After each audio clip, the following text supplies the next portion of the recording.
Rabbil alamin wassalatu wassalamu ala asyrafil anbiya'i wal mursalin wa ala alihi wa ashabihi ajma'in. Asyhadu an la ilaha illallah wahdahu la syarikalah wa asyhadu anna Muhammadan abduhu wa rasuluh. Allahumma shalli ala sayyidina Muhammad wa ala ali sayyidina Muhammad amma ba'd. Fa ya ibadallah, usikum wa nafsi fit taqwallahi faqad fazal muttaqun fattaqullaha haqqa tuqatih wa la tamutunna illa wa antum muslimun. Alhamdulillahirabbil alamin. Hadirin yang dimuliakan Allah Subhanahu wa taala, pertama tentu saja marilah kita bersama-sama bersyukur kepada Allah yang telah memilih kita untuk bisa terus melaksanakan kewajiban kita kepada Allah dengan sholat maghrib berjamaah, dan saat ini kita diberikan kekuatan untuk mengorbankan waktu, ya, korban waktu untuk belajar kitab Riyadhus Shalihin. Kita telah sampai di bab yang masih meneruskan bab menjaga adab-adab sunnah. Kemarin sampai hadis nomor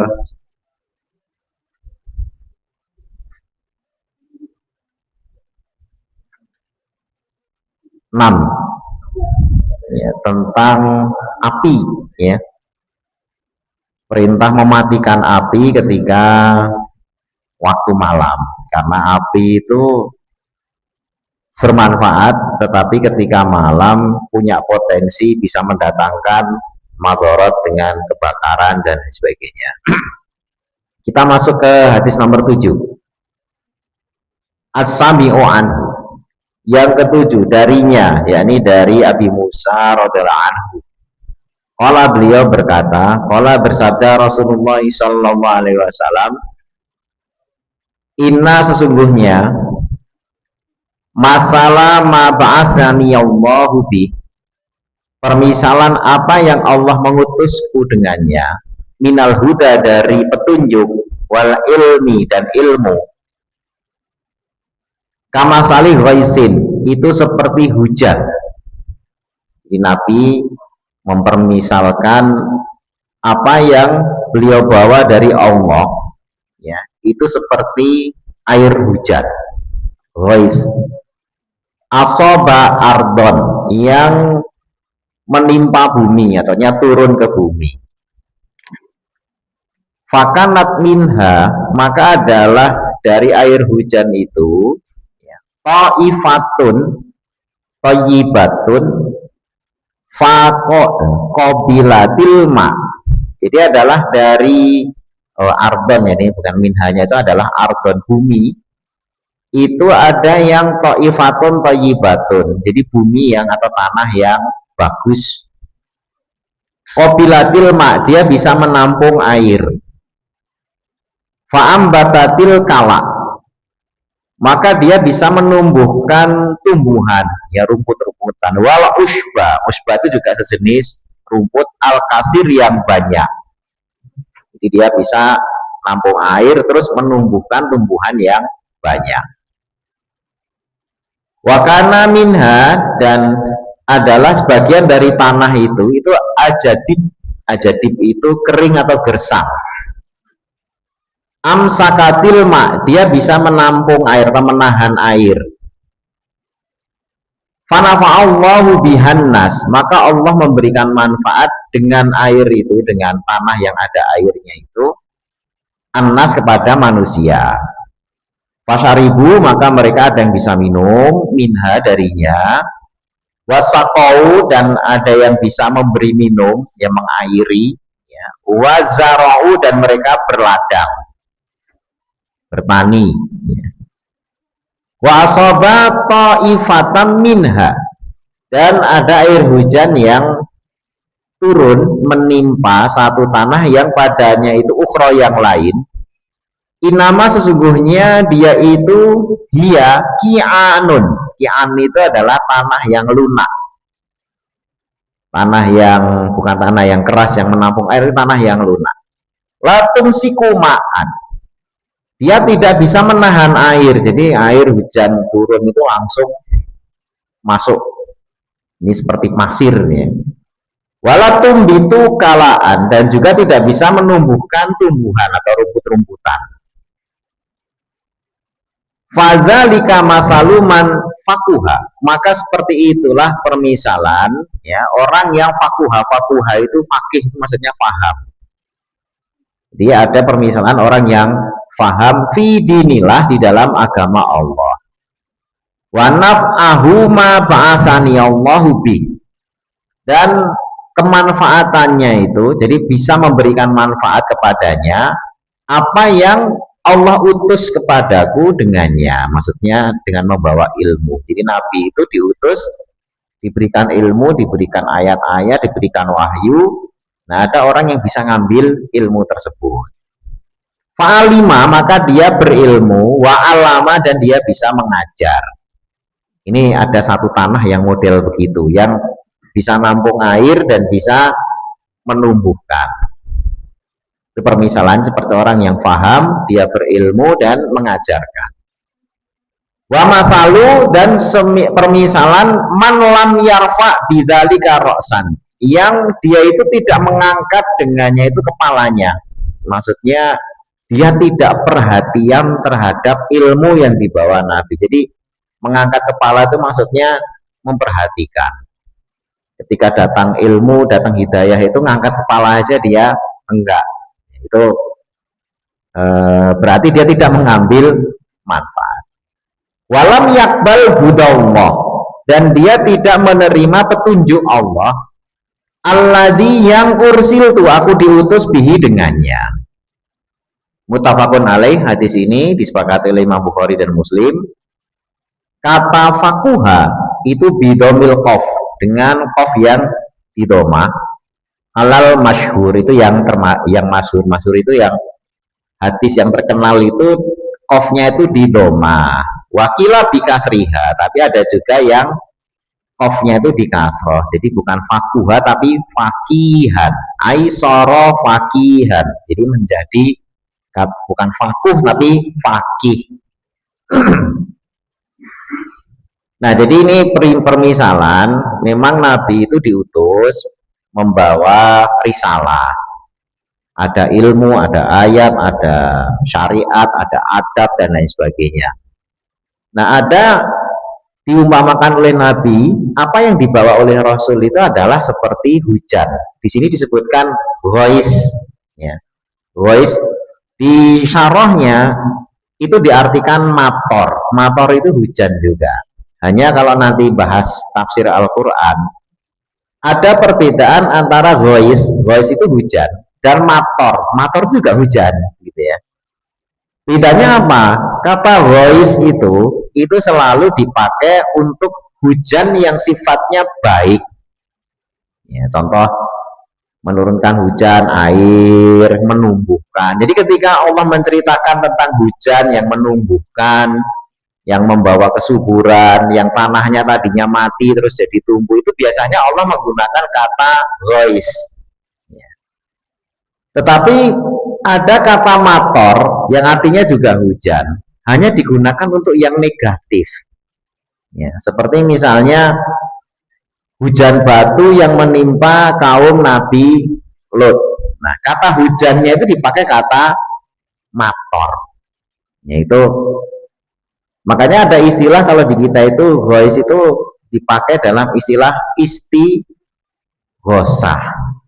Istighosah itu sebenarnya ya mengharap curahan, ya, curahan kemanfaatan dari langit. Jadi berharap hujan berkah, mengharap hujan pertolongan.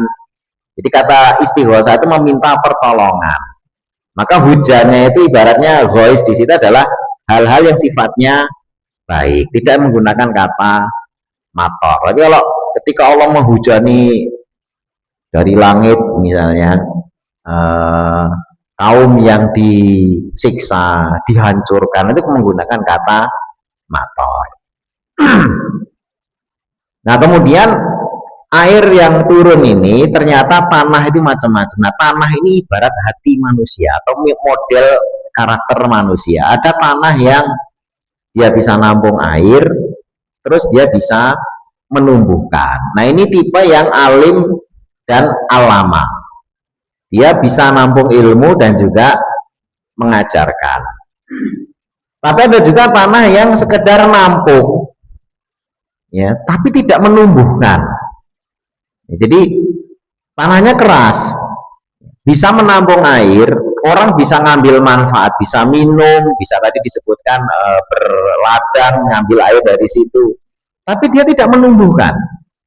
Ini seperti tanah padas.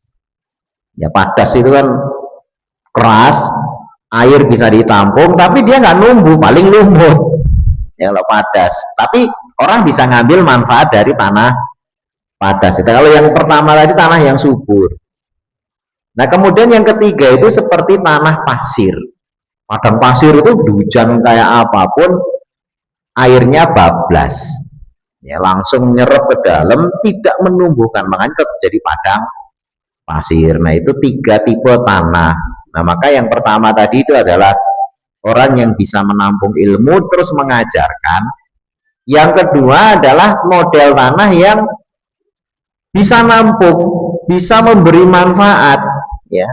Tapi ke dirinya sendiri itu kurang menumbuhkan sesuatu. Artinya buat dirinya sendiri itu nggak terlalu banyak memberikan manfaat kepada dirinya, tapi dia bisa memberikan manfaat kepada orang banyak. Nah, bisa macam-macam karakter ya. Yang kedua ini ya. Maksudnya begini. Dulu Nabi SAW itu pernah menyampaikan satu hadis. Pokoknya sampaikan dari saya apa adanya. Jangan ditambahi, jangan dikurangi. Ya, ada kalanya orang nanti zaman yang sudah berbeda zaman, ya, itu ketika disampaikan hadis itu apa adanya, lebih paham daripada kalian yang membawa apa yang mendengar langsung dari saya. Karena ada hadis-hadis yang sifatnya mungkin entah ramalan, ya, entah menceritakan masa yang akan datang.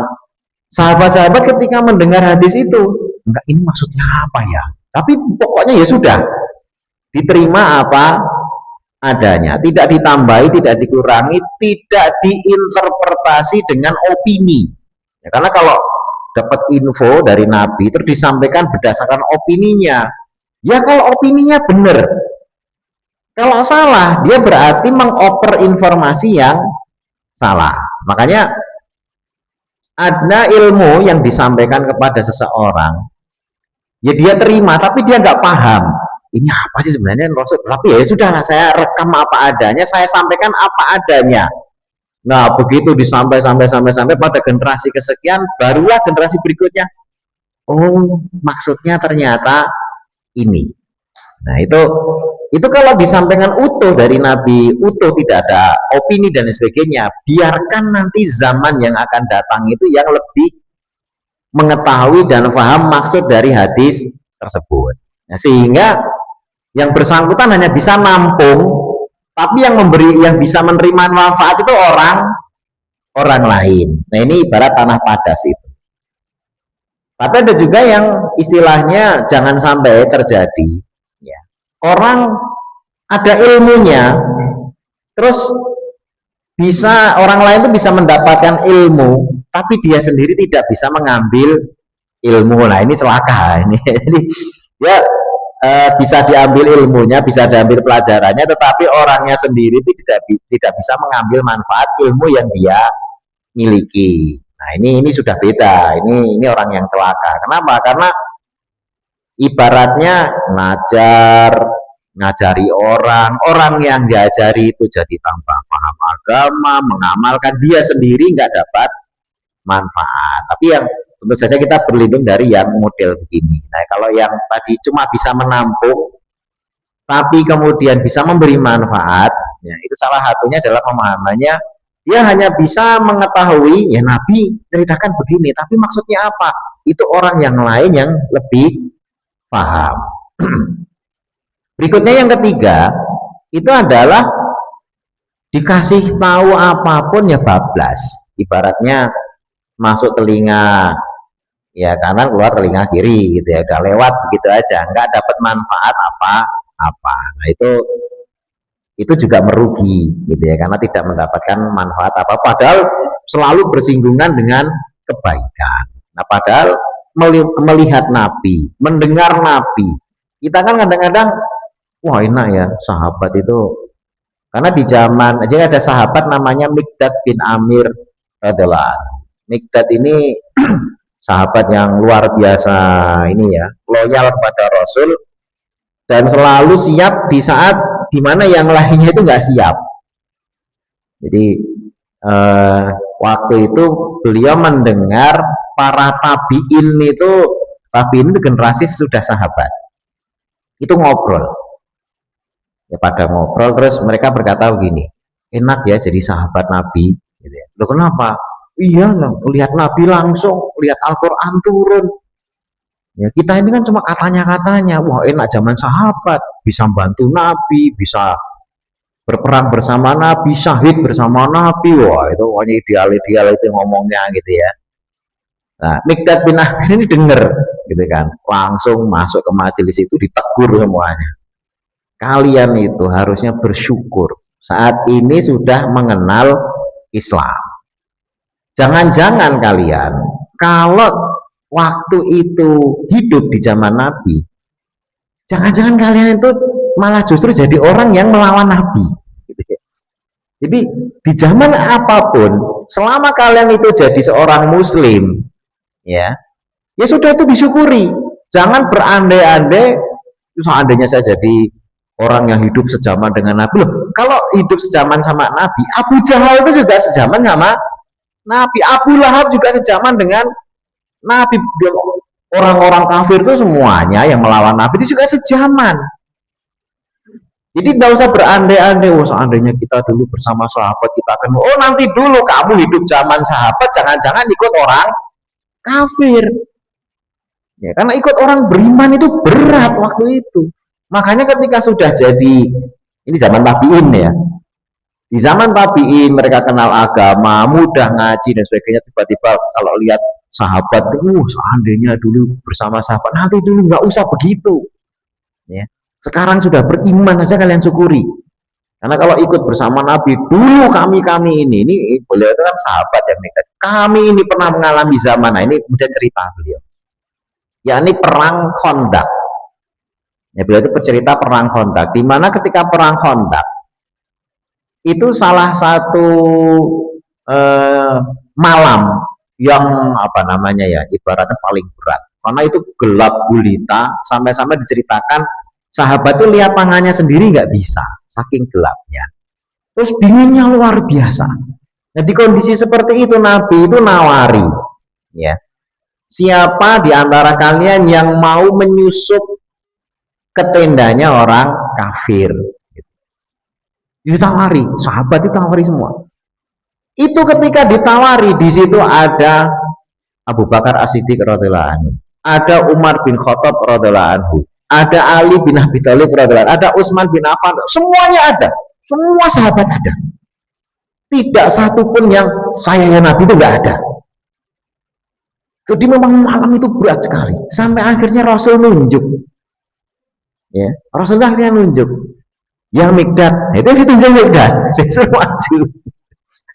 Beliau tuh kenapa bisa cerita itu karena pernah ngalami malam berat, ya, malam yang berat. Makanya ketika ada para tabiin, wah enak ya zaman Nabi dulu berjuang sama, nanti dulu kita tuh pernah ngalami satu malam yang ditawarin Nabi untuk apa namanya satu amalan, itu bahkan sahabat-sahabat utama aja tuh nggak ada yang ngacungkan, saking beratnya. Akhirnya Mikdad bin Amir ini maju ditunjuk gitu ya, itu di kisah perang. Makanya pelajarannya adalah di zaman apapun, ya, selama kita ini beriman kepada Allah, itu sudah karunia yang luar biasa besar. Bahkan Nabi juga menyebut iman orang yang sesudah para sahabat yang tidak pernah melihat Nabi, tidak pernah melihat wahyu turun, tidak pernah melihat bagaimana apa namanya proses Al-Quran itu diturunkan dan sebagainya. Terus tiba-tiba kok hanya ketemu mushaf, terus mau beriman, itu justru adalah orang-orang yang imannya sangat menakjubkan menurut Nabi. Nah, itu ya kita ini gitu, karena ketemu Nabi enggak, ikut berjuang juga enggak, tapi cuma ketemu mushaf terus kita beriman, itu berarti iman yang luar biasa.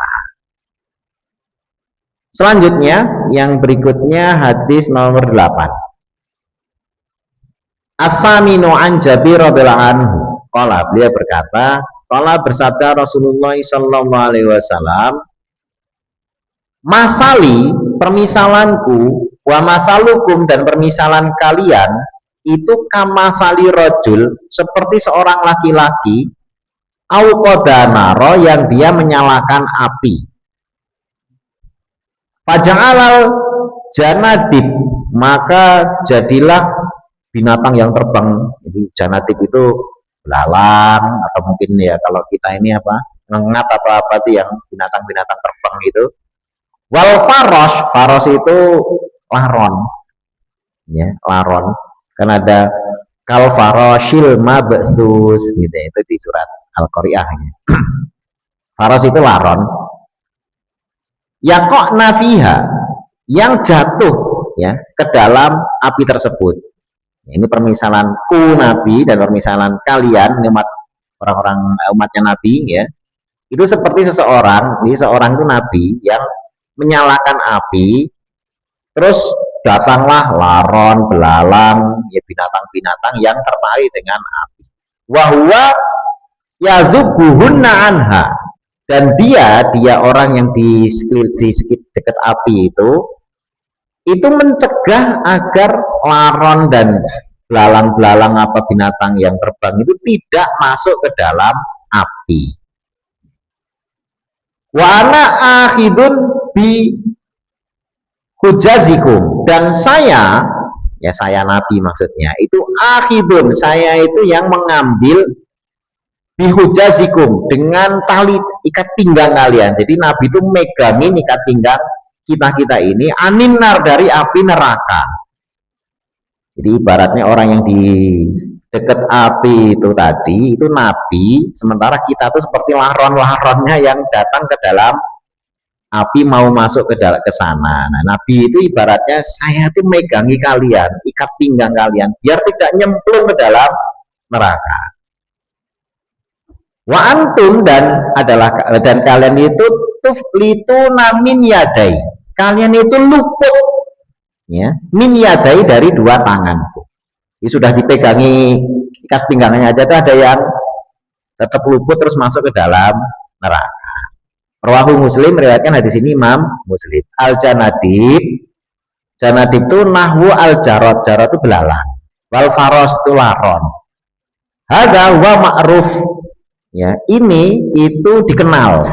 Alladzi yaqau finar, biasanya masuk ke dalam api karena terbakarnya. Laron kalau kita dulu ngumpulin laron itu kan, kalau ada api mereka langsung berterbangan masuk ke sana. Dan itu biasa kalau tiba-tiba mereka itu kebakar, itu biasa. Wal hujaz jamul hujzah wahia, dan dia itu adalah jadi jamak dari hujzah. Wahia makidul izar, dia itu adalah pengikat sarung. Ya tadi kan ikat pinggang ini. Izar itu sarung. Wasarawil, ya, dan celana. Kan ada istilah celana sirwal. Ya, sirwal kan celana. Ya. Jadi itu ikat pinggang dari sarung atau sirwal. Sarawil itu sirwal dari celana. Jadi Nabi itu megangin ikat pinggang kita biar tidak nyemplung ke dalam neraka, tetapi tetap ada yang ya lewat gitu ya, nyemplung gitu kan. Nah ini ibaratnya, ibarat dimana Nabi itu hanya sifatnya memberikan arahan, melarang, memerintah. Jadi ada istilahnya amar-amar itu perintah, tapi ada juga nahyu-nahyu itu larangan. Kita itu diperintah, kita itu dilarang, semata-mata biar tidak celaka masuk neraka. Sebisa mungkin Nabi itu megangin kita biar tidak nyemplung. Tapi memang dasarnya tadi itu namanya api neraka itu menarik. Jadi kita ini ibaratnya laron-laron yang tertarik kepada lampu atau api, sehingga orang berbondong-bondong masuk ke sana. Nah, Nabi berusaha mencegah. Sehingga apa yang dikerjakan Nabi itu mulia sebenarnya. Makanya jangan sampai kita itu dengan perintah atau larangan yang berasal dari Nabi itu suudzon itu tidak boleh.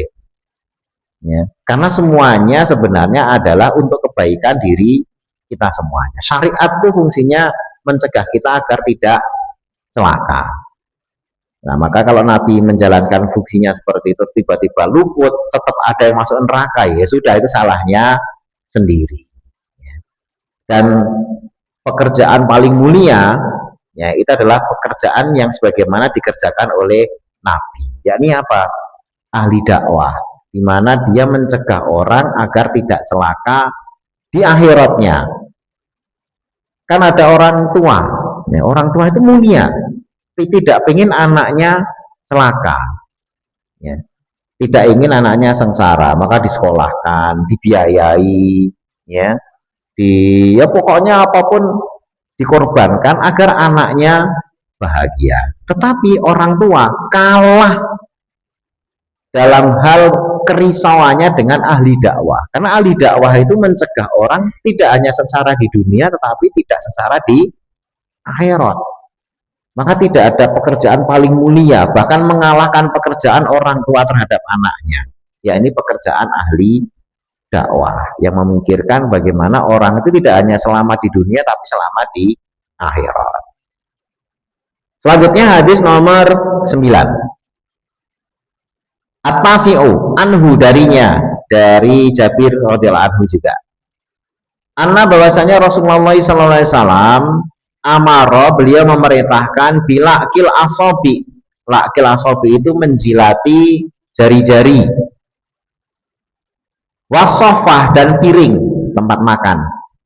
Waqala, dan beliau bersabda, innakum, sesungguhnya kalian, la tadaruna, kalian tidak mengetahui, fi ayyahil barokah, di manakah letak barokah, apakah di sela-sela jari yang habis dibuat makan atau di piring bagian mana yang ada barokahnya. Maka diperintahnya kita menjilati, ya, karena yang dicari dari makanan itu tidak hanya sekedar dapat energi, dapat gizi, dapat nutrisi, tapi yang dikejar adalah keberkahan. Rawahu Muslim, meriwayatkan hadis ini Imam Muslim.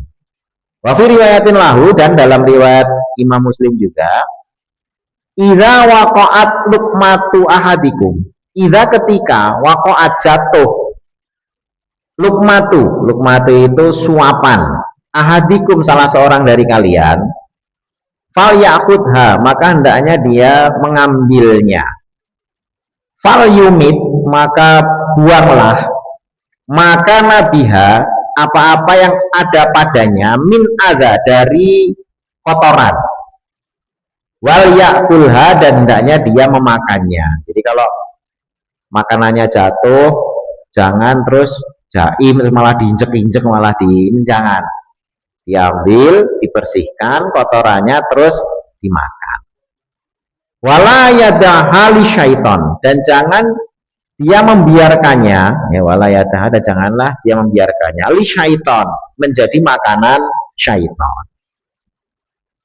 Wala yamsah yadahu, dan janganlah dia membasuh tangannya atau membersihkan tangannya, bil mindil, mindil itu kain serbet gitu ya, hatta, sehingga yal ako asabiyahu, sampai dia menjilati jari-jarinya.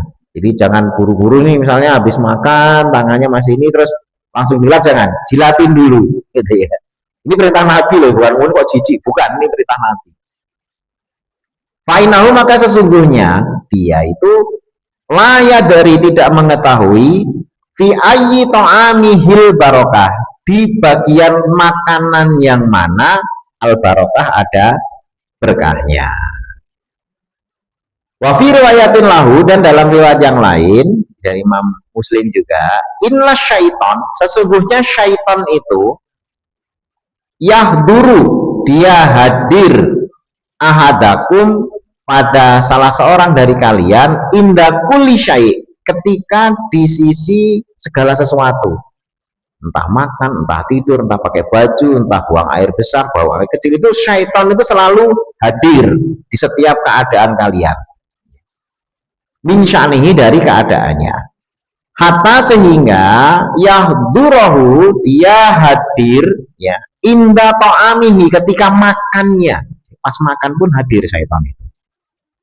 Faida sakotot maka ketika jatuh min ahadikum salah seorang dari kalian itu lukmatu akan suapannya falyumit maka hendaknya dia mengambil hendaknya dia membuangnya maka nabiha min adza dari apa-apa yang kotor, jadi kotorannya itu dibuang.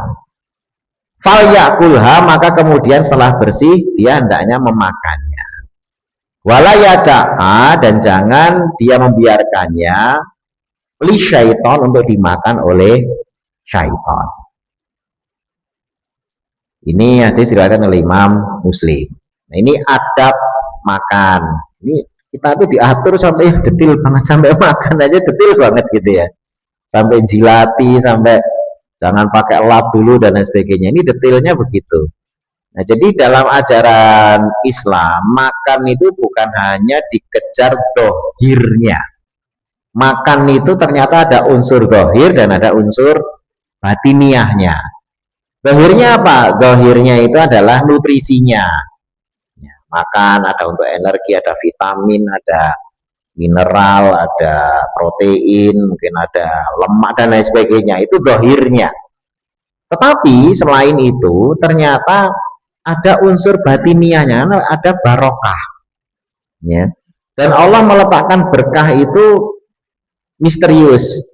Ya, kita tidak pernah tahu berkah itu di titik nasi yang mana kalau kita makan nasi, atau di titik lauk yang mana kalau itu lauk, atau di kuah bagian mana kalau itu kuah. Makanya ketika makan itu, nah ini dengan dalam konteks makan pakai apa? Jari, gitu ya. Nah kalau pakai sendok gimana ya? Sendoknya dibersihkan benar, gitu ya. Jangan sampai ada sisa entah makanan entah apa, sendoknya bersih. Kalau pakai jari-jari tangan ya dijilati dulu ya, sebelum dibersihkan dengan kain serbet atau yang lainnya. Jangan langsung di tangan ya, karena ini masih ada, walaupun cuma ya sekedar sisa-sisa, tapi tetap sunahnya kalau bahasa Jawa itu diklamuti, dikulum apa di apa itu ya, dijilati. Kalau bahasa dijilati itu kan kesannya kan ini di lidahnya keluar, ini kan enggak, ini kan biasanya kita dikulum ya, itu kalau Jawa itu dikelamuti gitu ya. Nah kemudian kalau jatuh gimana? Jangan dijatahkan untuk syaitan. Loh kok syaitan ikut makan, maksudnya apa? Karena itu dianggap sebagai sesuatu yang sifatnya tabdzir ya. Tabdzir itu kan di dalam ayat disebutkan mubazir itu ikhwana syayati. Artinya perbuatan tabzir itu ibaratnya itu adalah saudaranya syaitan. Nah sama saudara kan berbagi apa namanya? Berbagi makanan. Selalu sharing namanya, sama apa namanya? Walaupun tidak kelihatan. Karena di dalam hadis ini disebutkan syaitan itu selalu hadir di setiap keadaan kita. Makan ya hadir. Ya, makan minum hadir. Pakai baju hadir. Ya, masuk rumah hadir, maaf sampai datangi istri aja hadir, sehingga ada doanya. Mendatangi istri itu ada doanya, biar apa? Biar hubungannya kalau menghasilkan keturunan yang dijaga dari syaitan. Di setiap keadaan hadir. Kalau ada orang saya takut setan, nggak usah khawatir, setiap saat ada. Ya, takut setan setiap saat ada. Sholat pun hadir. Jangan disangka kalau sholat setannya lari, enggak, lari pas adzan doang. Begitu sholat hadir, makan hadir, semuanya hadir. Nah kecuali kita membaca setidaknya ya, Bismillah. Bismillah itu akan memberkahi perbuatan kita yang pertama. Yang kedua menyingkirkan syaitan. Syaitan tidak akan ikut makan makanan yang diawali dari basmalah. Ya, makanya ada adab kalau lupa baca basmalah, di akhirnya itu dibaca doa. Doa yang mewakili basmalah di awal dengan bacaan bismillahi awalahu wa akhirahu. Ya. Karena Nabi pernah melihat seorang sahabat yang makan, ketika makan lupa ya, baca basmalah. Terus ketika selesai beliau membaca bismillahi awalahu wa akhirahu. Nah, itu Nabi ketawa. Ketawanya kenapa? Ada syaitan yang ikut makan ketika dia lupa baca bismillah. Nah, ketika sudah selesai dia ingat terus baca bismillahi awalahu wa akhirahu. Nah, ketika baca bismillahi awalahu wa akhirahu itu syaitannya kemudian apa? Muntah, dikeluarkan semua makanan yang telah dia makan. Jadi kalau kita ini makan, pakai baju, masuk rumah dan sebagainya, tidak membawa adab-adab sunnah, itu syaitannya akan lengket ke diri kita. Jadi kawan dekat. Jadi kawan, istilah korin. Korin itu kawan dekat. Karena dibiarkan untuk dekat.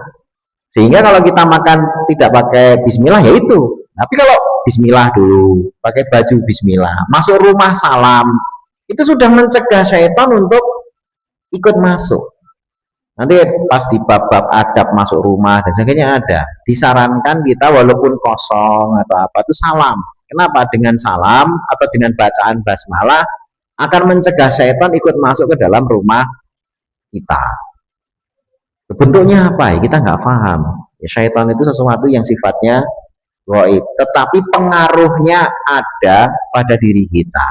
Ya, bisa jadi masuk rumah yang hawa syaitannya kuat. Ya, syaitan kan dari api. Mungkin orangnya dalam rumah itu emosian, gampang marah, gampang terpicu hawa nafsunya dan lain sebagainya. Tapi begitu nanti rumah itu jauh dari godaan syaitan dan sebagainya, itu mesti akan dijaga oleh Allah. Nah, itu hal-hal yang sifatnya ghaibiyah. Termasuk juga di dalam hal makan ini. Kita ngejar bagaimana setiap butir makanan itu tidak ada yang terbuang. Itu adab-adab yang hendaknya kita jaga. Di survei internasional ini ya, satu sisi ada negara-negara yang kelaparan, seperti sekarang ini Sudan, itu luar biasa. Kematian karena kelaparan itu sudah ratusan ribu, bahkan ada sampai jutaan orang. Ya karena ya tidak ada sumber makanan. Tapi di satu sisi banyak negara, ya termasuk juga Indonesia, itu sisa makanannya itu luar biasa banyak. Bahkan sampai ada beberapa, ini kebijakan toko biasanya ya. Begitu nggak laku hari itu, apakah itu barangnya busuk atau belum, dibuang. Pokoknya dibuang. Ya, karena mereka pengen entah menjaga kualitas, quality control dan sebagainya, itu dibuang begitu saja. Dan itu numpuk jadi sampah, banyak banget. Dan negara-negara maju itu sampai tumpukan sampah makanan yang sebenarnya masih pantas dimakan itu luar biasa banyak. Tapi di sisi lain, belahan bumi yang lainnya itu orang kelaparan. Nah, itu hal-hal yang kontras terjadi di dunia kita ini. Dan secara perhitungan, ya, dunia ini masih cukup untuk memberikan pangan untuk manusia yang sampai 2-3 kali lipat lagi jumlahnya dari yang sekarang. Dan ternyata juga manusia itu kan selalu berinovasi. Dulu yang namanya makanan, pelihara ayam itu bisa berbulan-bulan. Sekarang sebulan sekali panen tuh bisa. Dulu orang nunggu telur apa itu lama. Sekarang ada ayam yang sekali bertelur tiap hari bertelur terus gitu ya, sampai ratusan sampai ribuan butir per hari gitu ya.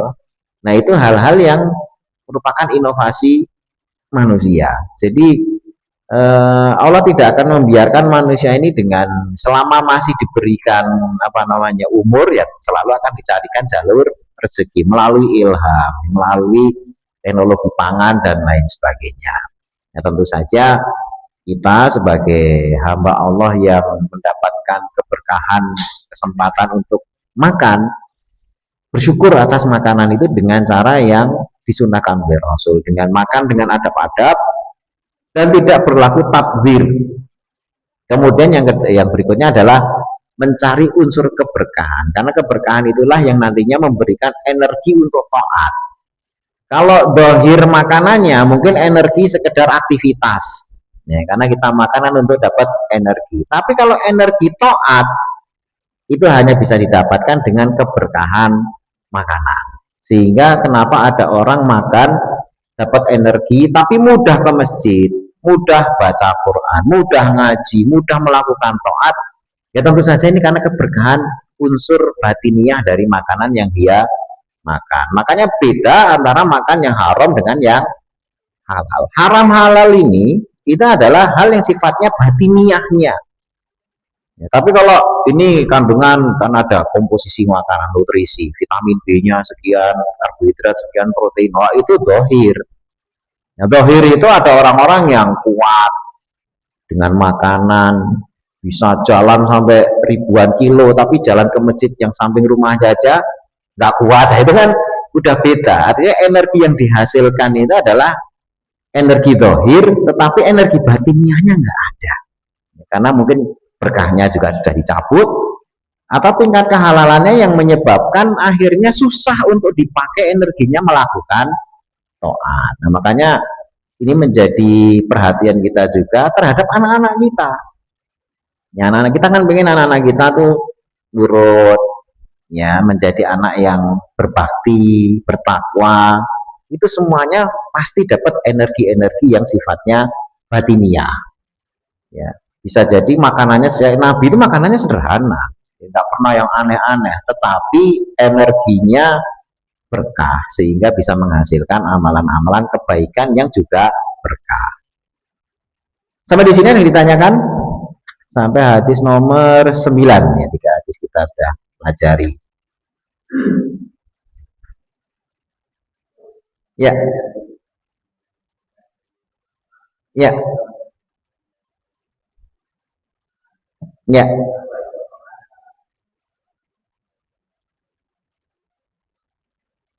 Ya, jadi memang di beberapa tempat kalau secara kita lihat secara daerah di sana ada konflik juga, ada konflik di tempat-tempat yang ada konflik seperti saudara kita di Palestina itu sama juga. Padahal mereka juga taat dan sebagainya. Karena memang janji Allah di Al-Quran itu kan disebutkan walana beluanakum bisyai'in minal khawfi wal ju'i wa naqsi minal amwali wal anfusi was samarah.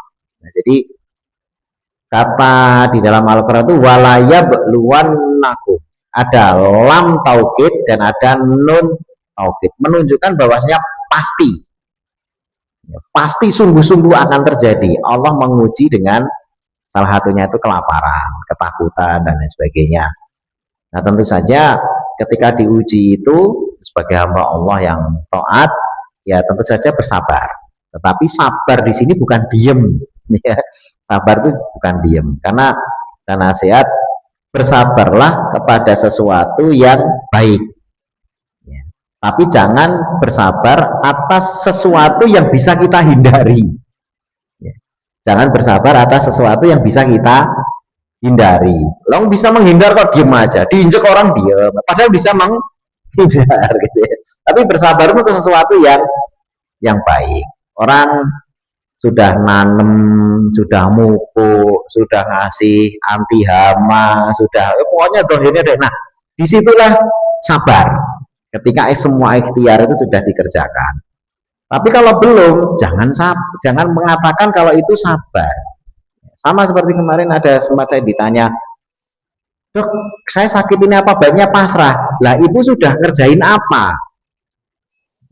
Namanya pasrah itu kan sudah mengerjakan bagiannya, terus bagian yang dia tidak bisa kerjakan dipasrahkan kepada Allah. Jadi pasrah itu menyerahkan apa yang tidak bisa dia jangkau. Ya. Nah kalau misalnya, loh ibu harusnya kan makan yang bergizi, tidurnya harus cukup, aktivitas harus dijaga dan sebagainya. Itu kan bagian kita. Terus kita tidak kita kerjain, terus kita bilang pasrah kepada Allah. Nah itu namanya kan nyuruh Allah mengerjakan yang menjadi bagian kita. Itu bahasa kasarnya membabukan Allah. Allah kita jadikan babu. Ya Allah saya minta ini bagian, loh bagian kamu udah kamu kerjain belum? Kok tiba-tiba bagian yang harusnya kita kerjain kok dipasrahkan kepada Allah, itu yang kurang adab namanya. Jadi kata pasrah itu harus pas. Itu mungkin barangkali yang saya sampaikan. Mudah-mudahan bermanfaat. Mudah-mudahan Allah SWT jadikan kita hamba yang bisa meletakkan kesabaran dan bisa menjalani sunnah-sunnah ini dengan sebaik-baiknya. Kita tutup doa majelis. Subhanakallahumma bihamdika asyhadu alla ilaha illa anta astaghfiruka wa atubu ilaik. Assalamualaikum warahmatullahi wabarakatuh.